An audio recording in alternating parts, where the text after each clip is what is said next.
So today, guys, I'm gonna be showing you guys a build that I think a lot of you guys will enjoy. I know I've been showing you guys a lot of DPS builds, a lot of protection from elites builds, some PvP builds, but we really haven't put out a good skill build in a while, or something that I use and is a little different than typically just all yellows, right? And the waveform holster. So I decided, hey, why don't we switch it up a little bit?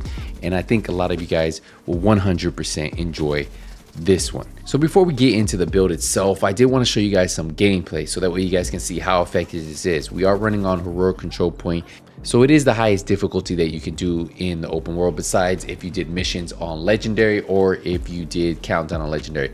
But overall, this just shows that you can perform on some of the harder content. Now, everything on this build is, I want to say all the pieces should be no expertise, and I will say the weapon itself might be 10 or 11, right? The capacitor might be 10 or 11. We'll just have to double check.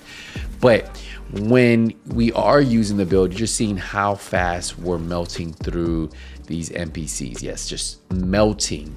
And it's crazy because even when I'm just shooting the NPC, you're seeing that I'm putting out some pretty solid damage for a skill build, right? We literally have 6 yellows on this build, and while you can see it's not bulletproof, you can take some damage. You do have to be a little bit careful, but as long as you can stay in cover, move around, use your surroundings, you will be perfectly fine. As you guys are seeing, just look at it, just melted through this control point. But let's get into the build so you guys can see how I have it set up. So for this build, we're going to start off with the class we're running. So we're running the technician class. You can see the rocket, right? So this is going to allow us to get 10% skill damage plus get 1 skill tier extra on this build, allowing me to put a little bit more armor on the build somewhere else. For the weapon, I am using the capacitor. I think this is a great weapon for almost every skill build, and the reason why is because it has assault rifle, damage to armor, health damage, and then take a look at it. It has 132,000 damage on this build, 41 in the magazine, and then look at this. It has the talent, shooting enemies build stack a cap of 40. Each stack gains 1.5% skill damage. After 5 seconds, stack decay 1 per second. Now look at this, for each yellow skill tier, you have 7.5% weapon damage. So if we have 6 yellows, you guys can see a lot of damage just right in this weapon itself.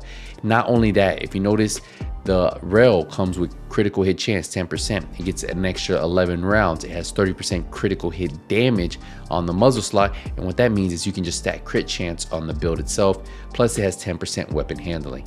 Now for the secondary, you can run whatever you want. I just have a custom M870 with shotgun damage, damage to armor, damage target cell cover, and flatline. And then what I did is I put the link laser pointer because I am running the technician class, so this could be something if an enemy gets too close to me too quick, I can switch to this and hopefully one-shot them. So for the build, we are running the Empress International. We're running a 3-piece. Now what this does is, remember, the 1-piece gives us 10% skill health, 2-piece 10% skill damage, and 3% 10% skill efficiency. Remember, skill efficiency is pretty much everything skill, so we're getting skill damage, skill haste, and so on. So for this build, what we're really focused on is the skill haste and skill damage, so that's why it's really good. Now we have 1 skill tier on here. We have critical hit chance 6%, 10% skill damage, and then a 6% critical hit chance mod. So ideally, you're going to start to see, because we have the 30% critical hit damage on the weapon, this helps out, right? So because we're stacking more crit chance. For the chest, we're running Empress International chest. So this is our second piece. We have skill tier, skill damage. Ideally, I could get rid of that skill haste right there and put crit chance or crit damage, and then we have crit chance right here, and then kinetic memento, probably one of my favorite talents. And exactly, this is the piece you're gonna want to run because of the backpack we're using. So when in combat, each skill generates a stack while active and not on cooldown. Stacks increase your total skill damage by 1% and total skill repair by 2%, up to 15 stacks per skill lost when on cooldown. For our holsters, we're running the Picaro's holster, and now this is going to give us 10% skill haste. We have armor, we have skill damage, and then weapon damage. So ideally, this is what you want. You want to be able to stack skill damage on everything, so that's way they still hit hard, and then you're hitting hard too. For the knee pads, we went with the Wyvern knee pads, so this gives us 10% skill damage. We have skill tier, we have skill haste, and skill damage on there. If you want, you could take off the skill haste, but crit chance, crit damage. I do like to have a little bit of skill haste on builds, and the reason why is because when my skills go on cooldown or when they get destroyed, it doesn't take forever for them to come down, because that does help. You don't have to have skill haste on everything, but getting rid of all of it is just not how I like having mine set up. For our third and final piece of Empress, we have the gloves. So this is going to give us that 10% skill efficiency. So we have skill tier, skill damage, and critical hit chance. And then finally, we have the Memento backpack. And you guys probably saw that it's a little different than normal. Usually we typically run Memento with those solo run and gun builds. But I felt like running with this because think about it. We have weapon damage, armor, skill tier. So we're hitting 6 skill tiers on here. Not only that, we have critical hit chance on here. So we're getting some pretty nice critical hit chance on the build and crit damage. But kill confirmed, it's not all about damage. It's about survivability and skill haste. So think about it. For every trophy collected, you gain additional 1% weapon damage, 1% skill efficiency, and 3.1% armor regeneration for 300 stack. That's at 30 stacks. So once you have a 30 stack with your backpack, that means we're getting 30% weapon damage, 30% skill efficiency. And what did I say skill efficiency was? Well, that's skill damage, skill haste, and so on. So our skills are getting 30% extra skill damage. Now, not only that, every time we pick up a trophy, for 10 seconds, we get a short buff.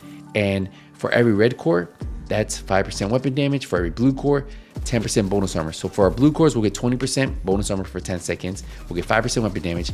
And then for the skill efficiency, for having 6 yellow cores, you guys get it, another 30% skill damage. And if we have 5 cores, 25%. And 4, you get it. But yeah, and that's, you stack that on top of each other, and that's where the skills just hit so hard, and they're just so fun to use. If we go down, you'll see that we are running the Striker Drone. Now the Striker Drone, without any stacks, without any Memento in kinetic, we have 79,000 damage. That's without kinetic Memento. That's out without the 30 stack on the Memento backpack. So you guys are able to see, and without even the capacitor stack. So a lot of damage we're gonna get, and then I pair that up with the Assault Turret. Same thing, this has 123,000 damage. When kinetic Memento is active, obviously it's going to be higher. When we have the 30 stack from the backpack, it's going to be higher. The 40 stack from the capacitor, even higher. So just start stacking all those, and it's pretty crazy. You go to our stats, we have 49%, for almost 50% crit chance, 75% crit damage, 75% headshot damage, 12% armor damage, and 9% health damage. So for me, this is another way to run a build that allows you to play a little bit different than your Strikers, your Heartbreaker, or even your Hunter's Fury. We can still use the Memento, but we mix it around. We have a little bit of survivability sitting at 1.1 million, allows us to run around, but we're able to get those stacks. Our skills are able to just do damage. For me, this is a win-win, and I honestly love this. So if you guys have been looking for a different way to run a skill build, I think this one right here is amazing. Definitely works amazing solo, and you pretty much can run it in a group too. All right, we are going to wrap this up, guys. I will see you guys in the next one. Appreciate the support, appreciate the love. Until then, hey, nothing but skills out. Take it easy, everybody.